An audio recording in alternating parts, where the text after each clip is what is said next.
উপস্থিত থকা ৰাজু ডাঙৰীয়া, ইয়াত উপস্থিত থকা আমাৰ কামাখ্যা প্ৰসাদ দাসা ডাঙৰীয়া, বিপুৰঞ্জন শৰ্মা ডাঙৰীয়া, ভাৰতীয় জনতা পাৰ্টীৰ আমাৰ জিলা সভাপতি ডাঙৰীয়া, আপোনালোকৰ সকলোৰে আদৰৰ মোৰ ভাতৃসম বিধায়ক বিশ্বজিৎ ফুকন ডাঙৰীয়া, মঞ্চত উপবিষ্ট ভাৰতীয় জনতা পাৰ্টীৰ জ্যেষ্ঠ কনিষ্ঠ কাৰ্যকৰ্তাসকল, জিলা আৰু ইয়াৰ স্থানীয়ভাৱে সকলো দলৰ কাৰ্যকৰ্তাসকল, মোৰ সন্মুখত উপবিষ্ট ভাৰতীয় জনতা পাৰ্টীৰ আমাৰ অতি আদৰৰ এই সভালৈ অহা মোৰ বাই ভনীসকল, এই অঞ্চলৰ জ্যেষ্ঠ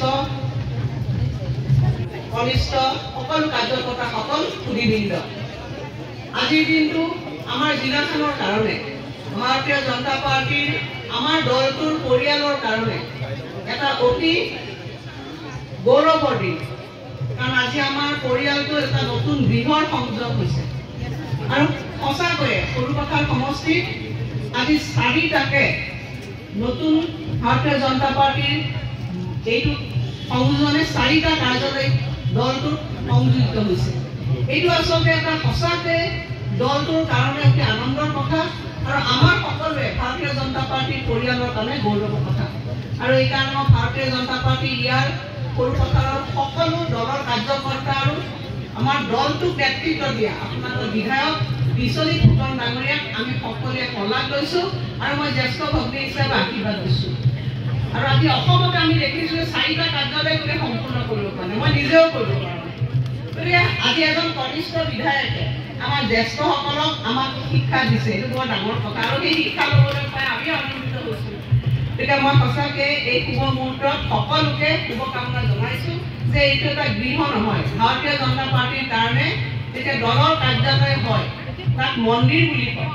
আমি মন্দিৰলৈ গৈ যেনেকৈ সেৱা কৰি পেলাই আমি শুভ মনেৰে কামবিলাক কৰোঁ, তেনেধৰণে মই আশা কৰিছোঁ যে এই উৰিয়ামঘাট অঞ্চলৰ সকলো আমাৰ ভাৰতীয় জনতা পাৰ্টীৰ নিষ্ঠাৱান কাৰ্যকৰ্তাৰ কাৰণে এইটো মন্দিৰ সদৃশ এটা গৃহ আৰু এই গৃহৰ পৰা আপোনালোকে দলটোৰ সকলো কাৰ্যসূচী কাম কাজ পৰিচালনা কৰিব আৰু আপোনালোকে 100% আপোনালোকে সফল হ'বই, মই দৃঢ়তাৰে আপোনালোকক ক'লোঁ। গতিকে আজি সঁচাকৈ ভাল পাইছোঁ যে বহু বছৰৰ বিৰতিত মই এই অঞ্চলটোলৈ আহিলোঁ। আজি কিছু মুখ্যমন্ত্ৰীৰ কাৰণে মোৰ ব্যস্ততা আছিল, কিন্তু বিধায়কৰ তেখেতৰ আমন্ত্ৰণত আচলতে মই নেওচা দিব নোৱাৰিলোঁ আৰু আমি ভাবিলোঁ যে অনুষ্ঠানটোত নহা হ'লে মই ডাঙৰ এটা মিছ কৰিলোহেঁতেন। ইমান সুন্দৰ এটা পৰিৱেশ যে সঁচাকৈ ভাল লাগিছে। আজি সৰুপথাৰ সমষ্টিয়ে 9 ৰূপত জিলিকি উঠিছে আৰু উৰিয়ামঘাট যে ভাবিব নোৱাৰে একেবাৰে ভিতৰুৱা অঞ্চলটো এটা নতুন পৰিৱেশ হৈছে আৰু সেইকাৰণে মই ইয়াৰ কাৰণে আপোনালোকক ধন্যবাদ জ্ঞাপন কৰিছোঁ। স্বাধীনতাৰ ৭৫ বছৰৰ পিছত যে আজি গোটেই সৰুপথাৰ সমষ্টিয়ে যি 9 ৰূপ পাইছে তাৰ গুৰিতে আছে সৰুপথাৰ সমষ্টিৰ ৰাইজৰ সদিচ্ছা আৰু আশীৰ্বাদ। আপোনালোকে 2021 চনৰ ভাৰতীয় জনতা পাৰ্টীৰ চৰকাৰখনক আপোনালোকে আশীৰ্বাদ দিলে, মুখ্যমন্ত্ৰী ডাঙৰীয়াক আসনস্থ কৰিছে, ইয়াত বিধায়ক আপোনালোকে নিৰ্বাচিত কৰিলে আৰু তাৰ ফলশ্ৰুতিত 3টা বছৰত অসমৰ উন্নয়নৰ লগে লগে আজি সৰুপথাৰ সমষ্টিত উন্নয়নৰ অগ্ৰগতি বতাহ বলিছে। মই আগতো বিভিন্ন সভাবিলাকত কৈছোঁ যে 3টা বছৰ মাত্ৰ, চকুৰ আগত 3টা বছৰ পাৰ হৈ গৈছে। অহা 10 মে'ত আমাৰ সম্পূৰ্ণ 3টা বছৰ হ'বগে। মাত্ৰ 3টা বছৰত আজি সৰুপথাৰ সমষ্টিত বিধানসভা সমষ্টিত যেনেধৰণে মানে আমাৰ দলটোৰ উন্নতি হৈছে, লগতে আমাৰ উন্নয়ন সকলো জেগাতে আজি হৈছে। সেইকাৰণে মই অন্যই কি কয় নাজানো, কোনোবাই যদি নম্বৰ ৰেটিং দিবলৈ কয় তেতিয়াহ'লে মই কিন্তু সৰুপথাৰ সমষ্টিৰ উন্নয়নৰ গতিধাৰাক মই 100ৰ ভিতৰত মই 100য়ে দিব লাগিব।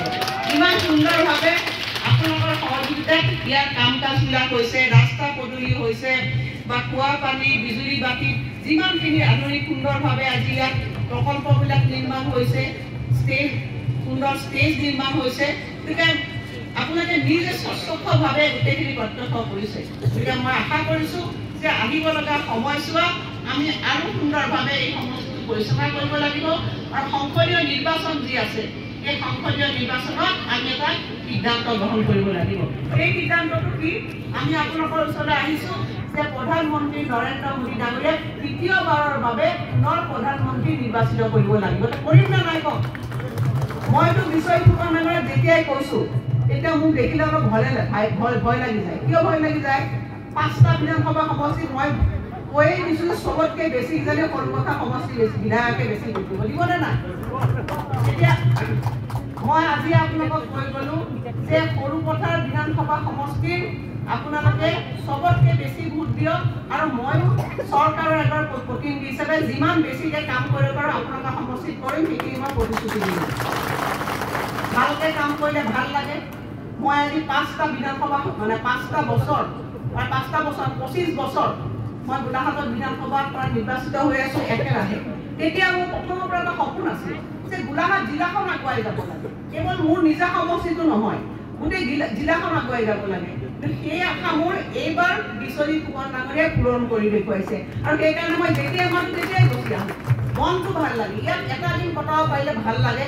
কিমান সুন্দৰ প্ৰাকৃতিক পৰিৱেশ, সকলো পিনে এই বিধানসভা সমষ্টিটো আজি ফলে ফুলে গতিষ্কাৰ হৈছে। গতিকে মই আশা কৰিম যে আপোনালোকে বিধায়কক আশীৰ্বাদ দিব আৰু আপোনালোকে যিমান পাৰে উন্নয়নৰ কাৰণে ভাৰতীয় জনতা পাৰ্টীৰ কাষত থাকিব। সেইখিনিকে আপোনালোকক মই পুনৰবাৰ আহ্বান জনাইছোঁ। মই ইয়াত এটা ৱৰ্কিং ওমেন হোষ্টেলৰ কাৰণে বিধায়ক ডাঙৰীয়াক 2 কোটি টকা দিছিলোঁ। আজি বিধায়ক ডাঙৰীয়াই ইমানেই কাম কৰিছে যে এই বছৰত মই আৰু 4 কোটি টকা দিলোঁ। 6 কোটি টকাৰে এটা জাকতজনীয়া ৱৰ্কিং ওমেন হোষ্টেল ইয়াত কৰক। কি কাৰণে লাগে? ইয়াত বিভিন্ন ধৰণৰ মহিলা বিষয়াসকল আহিলে বা মহিলাসকল আহিলে থাকিবলৈ এটা সুন্দৰ পৰিৱেশ লাগে। কাৰণ গোলাঘাটৰ পৰা টাউনৰ পৰা বহুত দূৰ। সেইকাৰণে মই বিধায়কক কৈছিলোঁ যে ধুনীয়া এটা ৱৰ্কিং ওমেন হোষ্টেল আপোনালোকে বনাব, তাত যাতে ভালকৈ মানুহ আহিলে, মহিলাসকল আহিলে ইয়াত তেওঁলোকে থকা আৰু খোৱাৰ ব্যৱস্থা কৰিব পাৰে। আৰু ভৱিষ্যতে অৰুণোদয় আঁচনি আছে। মই সেইটো আপোনালোকক ক'লোঁ যে সৰুপথাৰ বিধানসভা সমষ্টিত অলপ হ'লেও 1000 বেছি হ'লেও মই সৰুপথাৰ সমষ্টিত অৰুণোদয় আঁচনি অহবাৰ আপোনালোকে বেছিকৈ দি আছোঁ। আজি আপোনাক ঘোষণা কৰিছোঁ, সকলোখিনি আপোনালোকে পাব। আপোনাৰ মুখ্যমন্ত্ৰী ডাঙৰীয়াই অৰুণোদয় আঁচনি দিছে, চাউলৰ কাৰ্ড দিছে, কিমান সুন্দৰ কোনো আঁচনি আপোনাক দিছে মই আৰু আজি ক'ব নালাগে। আপোনাক সকলোখিনিয়ে জানে।